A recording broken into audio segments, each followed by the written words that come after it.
Big time na dagdag singil sa kuryente ang ipinatupad ng Manila Electric Company o Meralco ngayong buwan.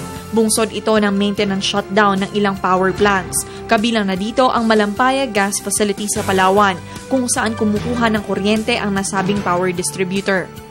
Matapos makipag-ugnayan sa Energy Regulatory Board o ERC, napagkasunduan na unti-unti ang dagdag singil. 2 peso and 41 centavos per kilowatt hour ang dagdag sa buwan ng Disyembre. 1 peso and 21 centavos per kilowatt hour sa Pebrero, habang 54 centavos per kilowatt hour naman sa Marso sa susunod na taon. Sa kabuuan, 4 pesos and 15 centavos per kilowatt hour ang dagdag singil sa kuryente ng Meralco. Dahil dito, ipinanukala nila Senate President Franklin Drilon at Senator Ralph Recto na amyendahan ang Presidential Decree 910 upang magamit ang pondo mula sa Malampaya Gas Project via sa power rate hike. We have to amend the law in order to allow the subsidy, in order to prevent this hike. Nararapat lang na amenda na natin yung batas dyan dahil ginawa pa tong ceiling na to, exemption na 30,000 way back in 1994.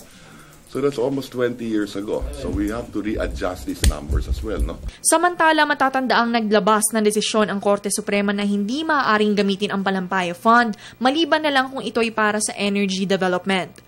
Muli namang nanindigan ang palasyo na tinitiyak ng pamahalaan na mapoprotektahan ang kapakanan ng mga consumers. Ang Kongreso ipinanawagan naman na suriin ang Electric Power Industry Reform Act of 2001 o ang EPIRA Law na siyang naglalayong pababain ang singil sa kuryente at pagbutihin pa ang serbisyo ng mga power distributors. And I myself think it is a good time to do that. Tama lang naman na pag-usapan ulit. Has this been successful? Are there some things else that we should have done that we have not done? Iniimbestigahan na ng Department of Energy at ng Senado ang power rate hike. Para sa Telebisyon ng Bayan, Sam Ramirez.